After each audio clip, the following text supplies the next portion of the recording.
Students, आज हम पढ़ने वाले हैं कक्षा 7वीं का विज्ञान विषय का अध्याय 2। अध्याय का नाम है जल। जल जल को हम क्या कहते हैं? इंग्लिश में क्या कह देते हैं? वाटर। क्या कह देते हैं? वाटर। ठीक है, इसका सूत्र तो आप लोगों को पता ही होगा, H2O। ठीक, और अगर हम कहें को छत्तीसगढ़ी भाषा में क्या कह देते हैं, तो छत्तीसगढ़ी भाषा में आप लोग के लिए एंजॉयमेंट के लिए क्या कह देते हो? आप इसे प्यार से मम कह देते हो। क्या कह देते हो? मम कह देते हो। ठीक, चलिए तो बात करते हैं जल। जल जो है हमारे पृथ्वी में 3/4 भाग पर पूरा जल पाया जाता है। 3/4 भाग जो है वो जल से क्या हुआ है? ढका हुआ है।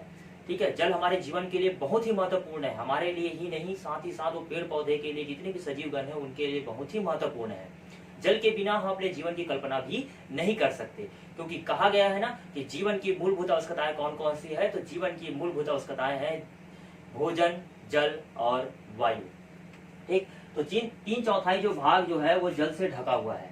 फिर भी हम इन 3/4 जो भाग जो जल से ढका हुआ है, इसका उपयोग हम पूर्ण रूप से नहीं कर पाते हैं, क्योंकि हमें 97% जो भाग है वो कहाँ से प्राप्त होता है? जल जो प्राप्त होता है वो कहाँ से प्राप्त होता है? महासागर से प्राप्त होता है। कहाँ से प्राप्त होता है? महासागर से। ठीक है, और 2% जो जल है वो हमें कहाँ से प्राप्त होता है? हिमखंड से प्राप्त होता है। कहाँ से प्राप्त होता है? हिमखंड से प्राप्त होता है। और बात करेंगे तो यहाँ पर 1% जो जल है वो हमें कहाँ से प्राप्त होता है? नदियों से प्राप्त होता है। नदियों से, झीलों से। ठीक है, और अगर हम जमीन को अगर खोदते हैं तो वहां से जैसे कुआं हो गया या बोरवेल के माध्यम से हमको 1% जल प्राप्त होता है। तो 1% जल का ही उपयोग हम अपने दैनिक जीवन में करते हैं, या उसको बोल सकते हैं कपड़े धोने के लिए, पीने के लिए, नहाने के लिए, इत्यादि क्रियाकलाप के लिए हम 1% जल का ही उपयोग करते हैं। अर्थात हम कह सकते हैं कि 10 लीटर जो जल है उसमें केवल 1 मिलीलीटर जो जल है उसका ही उपयोग हम लोग कर पा रहे हैं। तो यहाँ पर जैसे 97% जो जल है वो महासागर में है, तो 97% जो जल जो है महासागरों से हमको प्राप्त होता है, फिर भी हम उसका उपयोग क्यों नहीं कर पा रहे हैं? क्योंकि उसमें नमक जैसी कई अशुद्धियां जो है उसमें मिली हुई है, जिसका उपयोग हम इस 97% जल जो महासागर से हमको प्राप्त हो रहा है उसका उपयोग हम बिल्कुल भी नहीं कर सकते। बात करते हैं 2% जल जो हमें हिमखंड से प्राप्त हो रहा है। हिमखंड से जो प्राप्त हो रहा है हालांकि वह शुद्ध होता है, लेकिन उसको प्राप्त करने के लिए हमें बहुत ही कठिनाई का सामना करना पड़ेगा, जिसका उपयोग हम नहीं कर सकते। बात करते हैं 1% जल जो नदियों से, झीलों से, या कुआं के माध्यम से, या बोरवेल के माध्यम से, या नल के माध्यम से हमको जो प्राप्त होता है, जिसका उपयोग हम कपड़े धोने के लिए, नहाने के लिए, इत्यादि क्रियाकलाप के लिए करते हैं, जो हमारे लिए महत्वपूर्ण है। तो हमें अपने भविष्य के लिए इस जल को क्या करना है? बचाकर रखना है, क्योंकि अभी गर्मियों का मौसम आ गया है और आप लोग गर्मियों के मौसम में देख रहे हो कि जल संकट बनते जा रहा है, और जल संकट जैसे जैसे बढ़ते जाएगा पृथ्वी का जो लेवल होता है ना, वाटर लेवल होता है, वो डाउन होते जाता है और हमें जल प्राप्त नहीं होता बहुत जल्दी।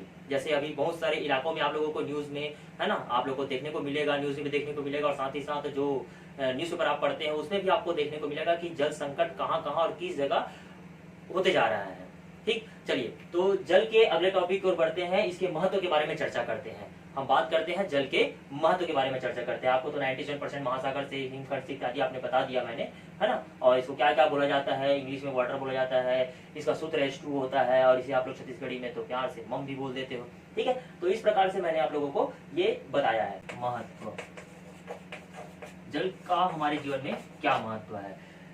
कहा जाता है ना कि अपने शरीर को स्वस्थ रखने के लिए हमें प्रतिदिन 2 से 3 लीटर जल का सेवन करना चाहिए, जिससे हमारा शरीर क्या रहता है? स्वस्थ रहता है। क्योंकि यह हम जो भोजन ग्रहण करते हैं उसको पचाने में, उसके अवशोषण करने में और विभिन्न प्रकार के क्रियाओं के संचालन के लिए बहुत ही महत्वपूर्ण होता है। जैसे कि और बात कर सकते हैं, हम खेलते हैं, दौड़ते हैं, भागते हैं, तो हमारे शरीर से जो पसीना निकलता है वो अपशिष्ट पदार्थ के रूप में हमारे शरीर से बाहर निकल जाता है, जो हमारे शरीर में पानी गया रहता है। और जब हम दौड़ते हैं, भागते हैं, तो हमारे शरीर से जो पसीना निकलता है वो अपशिष्ट पदार्थों के रूप में हमारे शरीर से बाहर हो जाता है। और विभिन्न क्रियाएं जो है हम करते हैं, है ना, जैसे कि उदाहरणतः बात करते हैं, अपशिष्ट पदार्थों के रूप में हम उसे बाहर त्याग देते हैं शरीर से। तो इस प्रकार से हमारे शरीर में जल का जो मात्रा है वो डाउन होता है। तो उस लेवल को हमें कंप्लीट करने के लिए प्रतिदिन 2 से 3 लीटर, आप 4-5 ही पी लेंगे, स्वास्थ्य के लिए बहुत ही महत्वपूर्ण है जल। ठीक, चलिए अगला टॉपिक चर्चा करते हैं। इसमें आपका एक क्रियाकलाप दिया गया है पेड़ पौधे के ऊपर। जल का महत्व पेड़ पौधे में कैसे हो रहा है? जल का महत्व है वो पेड़ पौधों में कैसे हो रहा है?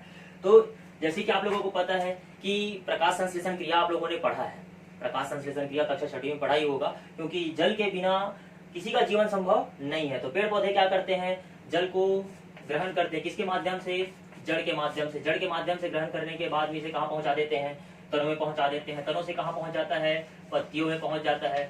और पत्तियों में, है ना, पत्तियों में पहुंचने के बाद में यहाँ पर ये सूर्य के प्रकाश से और वातावरण में उपस्थित CO2 गैस को इस्तेमाल करके यहाँ पर ये प्रकाश संश्लेषण किया करके अपना भोजन बनाते हैं और अपना जीवन यापन करते हैं। तो जिस प्रकार से ये जीवधारियों के लिए महत्वपूर्ण है, उसी प्रकार से ये पेड़ पौधे के लिए भी महत्वपूर्ण है। इसी प्रकार से क्रियाकलाप आपके बुक में दिया गया है, एक क्रियाकलाप दिया गया है ना। आपको लेना है मूंग का दाल लेना है, मूंग दाल लेना है, ठीक है। आपको कटोरी लेना है और साथ ही साथ पानी लेना है ना, 2 कटोरी लेना है, पानी लेना है और उसके साथ क्रियाकलाप करना है। आपको करना क्या है कि 2 कटोरी लेना है। क्या लेना है आप लोगों को, 2 कटोरी लेना है। ये 2 कटोरी आपको लेना है और एक कटोरी में आपको, दोनों कटोरी में आपको क्या करना है, मूंग का दाल डाल देना है। मूंग का दाल डाल दिए दोनों कटोरी में। और उसके बाद क्या करना है कि इसमें थोड़ी सी हम क्या कर देंगे, मिट्टी भी डाल देंगे। अगर हमारा मन कर रहा है तो हम मिट्टी भी डाल देंगे, यहाँ पर मिट्टी भी डाल दिए दोनों में, ठीक है। और क्या करते हैं हम इसे, एक इसको नाम दे देते हैं अ और इसको नाम देते हैं ब। एक को हम क्या करते हैं, पानी देते हैं, ठीक है, क्योंकि हम कौन सा अध्याय पढ़ रहे हैं, जल। तो इसी के ऊपर प्रैक्टिकल है, इसीलिए हम क्या करते हैं, अ नंबर कटोरी जो है उसमें क्या करते हैं, प्रतिदिन क्या करते हैं, हम इसमें पानी डालते जाते हैं। और ब नंबर की कटोरी में जो हमने मूंग दाल डाला था और साथ ही साथ या मूंग के बीज डाले थे, है ना, और उसमें जो मिट्टी डाला था उसको हम पानी नहीं देते हैं। आप कुछ दिनों पश्चात देखेंगे कि जो अ नंबर का जो कटोरी के अंदर जो मूंग के बीज है ना, और साथ ही साथ उसमें जो मिट्टी डला हुआ है वो पानी को अवशोषित करेगा, जड़ भी उसको अवशोषित करेगा और धीरे धीरे इसमें से क्या निकलना शुरू हो जाएगा, इसके छोटे छोटे नन्हे नन्हे पौधे निकलना शुरू हो जाएंगे, ठीक है। बीज से अंकुरित होकर पौधे निकलना शुरू हो जाएंगे। लेकिन ब नंबर में ऐसा बिल्कुल भी होने वाला नहीं है। तो जिस प्रकार से हमारे जीवन में जल महत्वपूर्ण भूमिका अदा करता है, उसी प्रकार से ये पेड़ पौधे के लिए भी बहुत ही महत्वपूर्ण भूमिका अदा करता है, ठीक। तो अगला टॉपिक, चलिए अगले टॉपिक के ऊपर चर्चा करते हैं। अगला टॉपिक जो है वो पेयजल।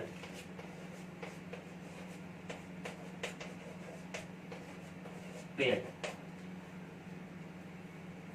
हमारे प्रकृति में जल की मात्रा तो मैंने बता दिया आप लोगों को कि कहाँ कहाँ से हमको जल उपलब्ध होता है, लेकिन कई जगहों पर जो पेयजल होता है वो शुद्ध रूप से नहीं मिल पाता, जिसके कारण से बहुत सारी बीमारियां भी होती है ना। जल तो हमारे जीवन के लिए महत्वपूर्ण है, लेकिन अगर हम कहीं दूषित जल पी लेते हैं तो हमारे जीवन के लिए भी हानिकारक हो सकता है ना। लेकिन इस जल को शुद्ध करने के लिए बहुत सारे जो सरकारी गैर सरकारी जो संस्थाएं हैं उसे प्रयासरत है कि हम जल को शुद्धिकरण करके लोगों तक कैसे पहुंचाएं, ठीक है। तो सबसे अच्छा एग्जाम्पल ये है कि आपके घर में जो भी पानी आ रहा है, जल आ रहा है, आपके पास बड़ी सुविधा उपलब्ध नहीं है, तो आप जल को शुद्धिकरण कैसे करेंगे। तो जल को शुद्धिकरण करने के लिए सबसे पहले आप क्या करेंगे, उसको पेयजल बनाने के लिए आप सर्वप्रथम उपयोग कर सकते हैं, बढ़िया मस्त आप घर में गैस चूल्हा जलाइए, उसके ऊपर एक छोटे से पात्र को रखिए, उसमें पानी डालिए और उसे क्या कर दीजिए, उबाल दीजिए। तो पहला नंबर क्या हो गया, उबाल कर, ठीक है। जल को उबाल कर हम क्या कर सकते हैं, शुद्ध कर सकते हैं, जिससे वो कीटाणु रहित हो जाता है, ठीक है। आपके सामने अगर आपके पास और कोई दूसरी सुविधा उपलब्ध है तो आप क्या कर सकते हो, वहां पर आप सिरेमिक कैंडल युक्त फिल्टर पेपर का भी उपयोग कर सकते हो। सिरेमिक कैंडल युक्त फिल्टर पेपर,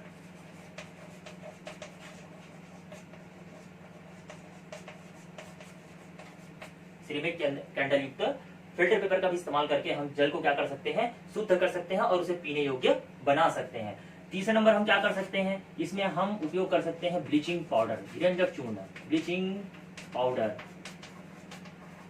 ब्लीचिंग पाउडर का भी इस्तेमाल कर सकते हैं। और हमारे पास सुविधा उपलब्ध है, तो आजकल आप लोग कहीं अगर शहरों में गए होंगे तो वहां का पानी आपने टेस्ट करके देखा होगा, पिया होगा, आपको थोड़ा सा वो क्लोरीन वाटर जैसा लगता है, ठीक है, इसका स्वाद आता है। तो हम क्या कर सकते हैं, इसमें क्लोरीन की दवाई डालकर भी, या क्लोरीन है ना जो दवाई होता है उसको हम डालकर भी, उसकी जो गोली होती है, टैबलेट होती है, उसको हमको पानी के अंदर डाल देंगे, उसको भी एक मात्रा होती है उसको डालने के लिए, जिसके कारण से हम क्या कर सकते हैं, उसको शुद्ध कर सकते हैं। गाँव में कुएं के पानी को शुद्ध करने के लिए लोग क्या करते हैं, उसमें क्लोरीन की दवाई जो होती है उसको डाल देते हैं, जिसके कारण से वहाँ का जो वाटर होता है वो कैसा हो जाता है, शुद्ध हो जाता है और वो पीने योग्य भी हो जाता है। ऐसे बहुत सारे सुविधा है जिसके माध्यम से हम क्या कर सकते हैं, जल जो अशुद्ध है, जो पीने योग्य नहीं है, जिसको कीटाणु रहित करना है आपको, तो इन सभी के माध्यम से आप क्या कर सकते हैं, जल को पीने योग्य बना सकते हैं। 5वां नंबर एक और है ना, पोटेशियम परमैंगनेट, जिसको हम लोग कहते हैं लाल दवाई, पोटेशियम परमैंगनेट, पोटेशियम परमैंगनेट या इसका नाम है लाल दवाई। इसका भी उपयोग करके आप क्या कर सकते हो, जल को पीने योग्य बना सकते हो, उसको शुद्ध कर सकते हो। तो ये तो हुआ जल को पीने योग्य कैसे बनाया जाए, और अगर उसमें अशुद्धियां हैं और उस अशुद्ध जल को भी हम ग्रहण कर लेते हैं तो हमें बहुत सारी बीमारियां हो सकती है। तो इसको बहुत सारे, जो मैंने पहले ही बताया था, सरकारी और गैर सरकारी जो संस्थाएं हैं वो क्या कर रहे हैं, इसको शुद्ध करने के लिए भी अपने अपने तरफ से प्रयास कर रहे हैं। ठीक, चलिए चलिए तो अगले टॉपिक की ओर लेकर चलते हैं आप लोगों को, वो है अशुद्ध जल।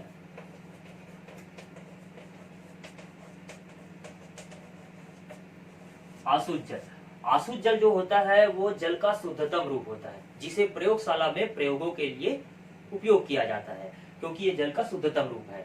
और ऐसे शुद्धतम रूप का अगर हम प्रयोगों में, प्रयोगशालाओं में प्रयोगों के लिए करेंगे, तो कोई भी प्रयोग कर रहा है उसमें हमको जल मिलाना है तो उसमें थोड़ी भी अशुद्धियां नहीं रहेगी, तो परीक्षण जो करेंगे उसका परिणाम जो होगा वो सर्वथा 100% होगा, सत्य होगा।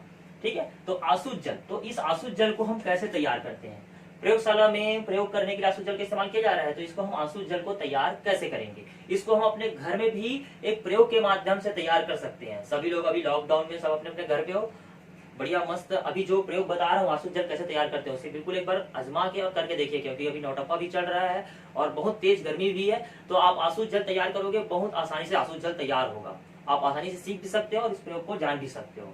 ठीक है, तो चलिए बात करते हैं। सबसे सर्वप्रथम आपको लेना है एक, क्या लेना है, धातु का पात्र लेना है। सर्वप्रथम आपको एक धातु का पात्र लेना है, धातु का पात्र ले लिया आप लोगों ने, और धातु का पात्र लेने के बाद में आपको क्या करना है, इसके बीच में एक छोटी सी कटोरी रखनी है। ठीक है, जिसमें आप लोग अचार खाते हो, ठीक है, उस कटोरी को आपको क्या करना है, इसके बीचों बीच रख देना है। ये भी धातु का हो या कांच का भी रख सकते हो, ठीक है, इस बात का पूर्णतः ध्यान रखना। उसके बाद क्या करना है आप लोगों को, इसमें जल इस प्रकार से डालना है, इसमें जल इस प्रकार से डालना है कि ये कटोरी जो है वो तैरे ना, इस बात का बहुत ही महत्वपूर्ण रूप से ध्यान रखना है। ठीक है, ये कटोरी जो है वो तैरे ना। अब क्या करना है आपको, इसके बाद इसके ऊपर आपको एक पॉलीथीन लगा देना है, बांध देना है। ठीक है, लेकिन थोड़ा सा ढीले रूप में बांधना है इसको। ठीक है, एक ढीले रूप में इसको क्या कर देना, पॉलीथीन को इसके ऊपर, उस पात्र के ऊपर, धातु के पात्र के ऊपर बांध देना है। बांधने के बाद आपको क्या करना है, इसके बीच में एक क्या कर देना है, पत्थर रख देना है। ये बीच कटोरी दिख रहा है, कटोरी के सीध में ऊपर में बीचों बीच क्या कर देना है, आपको एक पत्थर रख देना है, और ये ऐसे दब जाना चाहिए, ऐसे ऐसे दबा हुआ दिखाई देना चाहिए, ऐसे दब जाना चाहिए। थोड़ा सा ढीला बांधना, इसलिए बोला था मैंने, ये दब जाएगा। अब जो आपने जो ये प्रयोग के लिए जो उपकरण तैयार किया है, इसको ले जाकर आपको क्या कर देना है, धूप में क्या कर देना है, रख देना है। अब इसको आपने धूप में रखा, जब सूर्य का प्रकाश पड़ा तो ये धातु है, और धातु के अंदर क्या रखा हुआ है, पानी, और पानी क्या होगा, गर्म होगा, और गर्म होने के बाद कहाँ जाएगा, ये ऊपर जाएगा। ऊपर जाएगा तो कौन क्या रखा हुआ है, आपने पॉलीथीन लगाया है और ये झुका हुआ है, तो यहाँ पर क्या होगा, वाष्प बनेगा, और ये एकत्रित होकर क्या होगा, इस बिंदु पर आएगा, है ना, जहां पर पत्थर रखा है उस बिंदु पर आएगा, और वहां से बूंद बूंद करके टपकेगा और इस कटोरी के अंदर क्या हो जाएगा, एकत्रित हो जाएगा। तो आपने इस विधि से क्या तैयार कर लिया, अशुद्ध जल तैयार कर लिया, जो जल का शुद्धतम रूप है, जो जल का क्या है, शुद्धतम रूप है। तो इसे आप अपने घर पर भी कर सकते हो, प्रयोगशाला में आने की आवश्यकता नहीं है, क्योंकि अभी लॉकडाउन है। ठीक, चलिए तो बात करते हैं, आपको जितना भी टॉपिक आज मैंने पढ़ाया, ठीक है, कक्षा 7वीं के विद्यार्थी, आप लोगों को जितना भी टॉपिक इस जल के माध्यम से मैंने पढ़ाया, कि जल को इंग्लिश में क्या कहते हैं, ठीक है, हिंदी में क्या कहते हैं, अपनी भाषा में क्या कहते हैं, साथ ही साथ मैंने बताया कि महासागरों में कितना प्रतिशत जल है, हिमखंड में कितना प्रतिशत जल है, और हम उसको पीने के लिए कितना प्रतिशत जल का उपयोग कर रहे हैं, है ना। उसके बाद मैंने आप लोगों को बताया कि हम जल हमारे जीवन के लिए किस प्रकार से महत्वपूर्ण है, साथ ही साथ हम पेड़ पौधे के लिए किस प्रकार से महत्वपूर्ण है, ये भी मैंने आप लोगों को बताया। इसके बाद मैंने आप लोगों को एक क्रियाकलाप भी बताया, 2 कटोरी और उसमें मूंग के बीज लेकर, है ना, वो प्रयोगशाला भी बताया आप लोगों को। उसके बाद फिर पेयजल, पेयजल हमारे जीवन के लिए कितना महत्वपूर्ण है, उसे हम कैसे शुद्ध कर सकते हैं, ये भी मैंने आप लोगों को बताया। और साथ ही साथ आज का एक लास्ट टॉपिक मैंने आप लोगों को बताया, अशुद्ध जल। ठीक है, तो इस प्रकार से 4 से 5 टॉपिक मैंने आप लोग को पढ़ाया है। इसे बिल्कुल आप एकदम आसानी से समझे भी होंगे, इसको समझे हो तो बिल्कुल उसी के आधार पर इसका क्वेश्चन भी दिया गया है, उस अध्याय में देखिएगा क्वेश्चन भी दिया गया है, उस क्वेश्चन को भी आप क्या करेंगे, हल करेंगे। और पिछले वीडियो में, ठीक है, आप मेरे लिंक पर जाओगे तो पिछले वीडियो में आप जरूर देखिएगा मैंने कैसे कैसे आप लोगों को कॉपी बनाना है, कक्षा 6वीं 7वीं 8वीं और 9वीं, कि विद्यार्थियों के लिए भी बताया है कि कॉपी आपको किस प्रकार से बनानी है, वो भी मैंने डिस्क्रिप्शन में दे दिया है। आप बिल्कुल उसको देख लीजिएगा, है ना, और समझ लीजिएगा और कॉपी बनाना भी स्टार्ट कर दीजिएगा। और जो भी होमवर्क मिल रहा है, सभी सब्जेक्ट का बोल रहा हूँ, केवल साइंस का नहीं, सभी सब्जेक्ट का, आप बिल्कुल उस होमवर्क को कीजिए। ये आपके लिए महत्वपूर्ण है ना, ताकि आप जब भी लॉकडाउन खुलता है या कोरोना वायरस जब भी हटेगा, जब भी हम स्कूल आएंगे, तो जो भी आपने पढ़ा है, सभी सब्जेक्ट का बात कर रहा हूँ, जो भी आपने पढ़ा है उसको आपसे क्या किया जाएगा, रिटर्न लिया जाएगा। ठीक, आज के लिए इतना ही। अगले वीडियो में अगले टॉपिक के बारे में चर्चा करेंगे। धन्यवाद।